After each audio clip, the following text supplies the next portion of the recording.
Photovoltaics is one of the most promising and fastest growing energy technologies. From a scientific point of view, photovoltaics examines the process of electric current generation occurring in various materials under the influence of light. From a practical point of view, photovoltaics is a significant source of electricity being used everywhere, in both southern and northern countries, in urban and rural areas, on buildings and vehicles. Solar radiation reaching the layers of the atmosphere and the Earth's surface is a gigantic and inexhaustible source of energy, driving or influencing every process on our planet. In just an hour and a half, the sun provides more energy than the entire world consumes in a year. Existing commercial technologies so far make it possible to convert only a tiny fraction of the sunlight energy into the forms we need. The simplest way to harness sun energy is solar water heating. Another mature technology is concentrated solar power, which uses numerous mirrors to concentrate sunlight onto a special receiver. A heat transfer fluid heated to a high temperature in the receiver is directed to the turbine to generate electricity in a conventional way. Photovoltaics enables the conversion of solar radiation directly into electricity, which is a huge advantage. Photovoltaics is based on several fundamental physical concepts: the photoelectric effect, electric current, semiconductor, and the so-called p-n junction.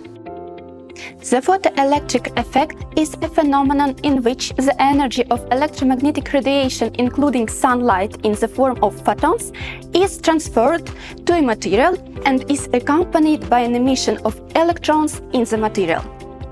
Electric current is a directed flow of charged particles, in our case electrons. The key point here is a net flow of electrons in one direction. Random motion is almost always present in a material, but it is not considered as electric current. A semiconductor is a substance in which, unlike metals, the flow of electrons is difficult but still possible, in contrast to dielectrics, in which the flow of electric charges is virtually impossible. Semiconductor is a material which has electrical conductivity value falling between that of a conductor such as copper and an insulator such as glass. Semiconductors make it possible to convert sunlight into electricity at the level sufficient for practical use. The most common semiconductor used for manufacturing solar cells is silicon. Silicon is in a group 4 of the periodic table. Each of its atoms has 4 electrons in its outermost shell, unlike the chemically neutral elements, which have 8 electrons. On the other hand, each silicon atom shares its electrons with 4 electrons of other atoms to form a more stable energy structure. However, the electrical conductivity of this structure is minimal because there are almost no free electrons. If silicon is doped with phosphorus, the atoms of which have 5 electrons in its outermost shell, then in the crystal lattice of doped silicon appear free electrons and negative charge, so this semiconductor is called an n-type semiconductor, where n stands for negative. If silicon is doped with boron, the atoms of which have free electrons in its outermost shell, then in the crystal lattice of silicon there will be a deficit of electrons and there will be free spaces, simply called holes. And such a semiconductor is called a p-type semiconductor, where p stands for positive, having a positive charge. In a silicon wafer doped on different sides with phosphorus and boron, a p-n junction is formed. As a result of mutual diffusion, recombination processes of electrons and holes lead to the formation of charge depletion region at the interface of the two semiconductors. In this case, region of charge depletion adjacent to the p-n junction, a negative charge will arise in the p-type semiconductor and a positive charge will arise in the n-type semiconductor. Two p-type and n-type semiconductors connected together and having a p-n junction form a solar cell. When photons of sunlight hit an n-type semiconductor, free electrons and holes are generated in the semiconductor and start to move randomly through the crystal lattice of the semiconductor. However, electrons cannot pass through the p-n junction into the p-type semiconductor layer because they encounter an area of the same charge. On the other hand, holes which do not charge can freely pass through the p-n junction. When an external circuit is closed between the n-type semiconductor and p-type semiconductor layers, electrons can only follow the external circuit, causing a one-directional flow of electric charges or electric current. When reaching the p-type semiconductor layer through an external circuit, electrons recombine with holes which diffuse freely into it through the p-n junction. When the n-type semiconductor is no longer exposed to sunlight, no new electrons are formed and the electric current stops. To produce solar cells, poly or monocrystalline silicon of high purity is used. Silicon is cut into thin 200-300 micron silicon wafers. Doping of silicon with boron and phosphorus is usually carried out by thermal diffusion. The surface of the silicon wafer is textured to reduce losses from simple reflection of sunlight, and metal contacts are soldered here. The front surface of the wafers is then coated with an anti-reflective coating and covered with glass. After that, the finished wafers turned into solar cells are tested and sent to the silicon module's assembly facility. In module assembly process, the silicon cells are arranged in a specific pattern, soldered with copper ribbons, laminated to make the module waterproof, then fitted with an aluminum frame and routed to a junction box. To achieve the required level of electricity generation, solar modules are integrated into solar panels. For PV solar systems to perform effectively, a certain level of solar radiation is required.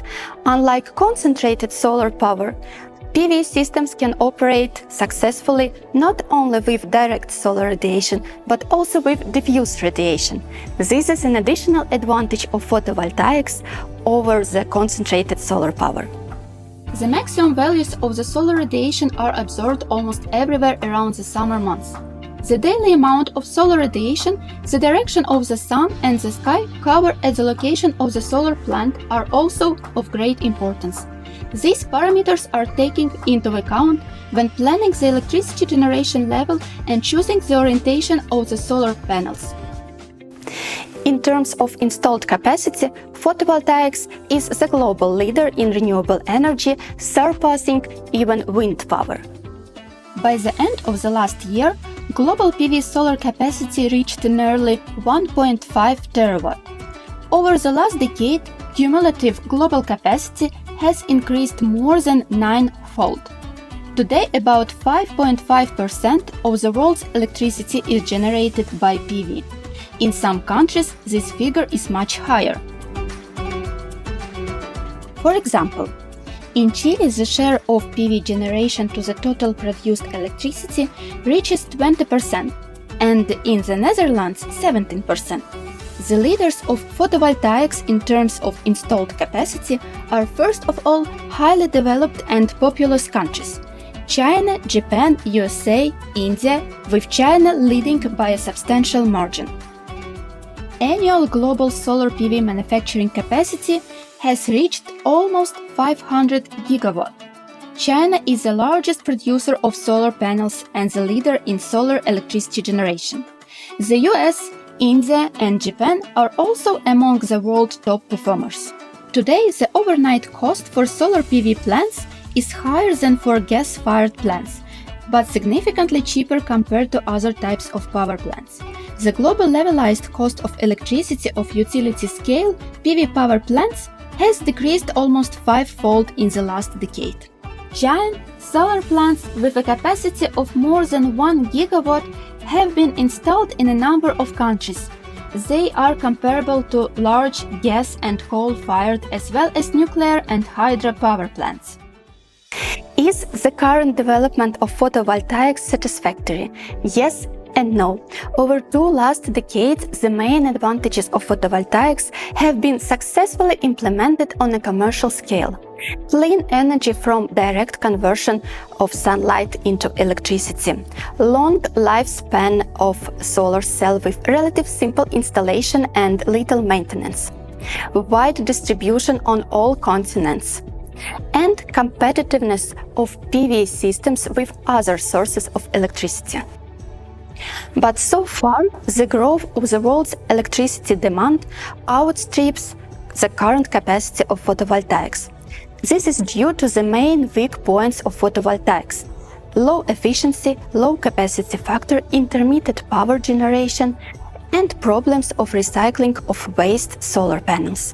It is obvious that new breakthroughs in both research and practical applications are necessary for photovoltaics in order to become a leader in the world energy industry.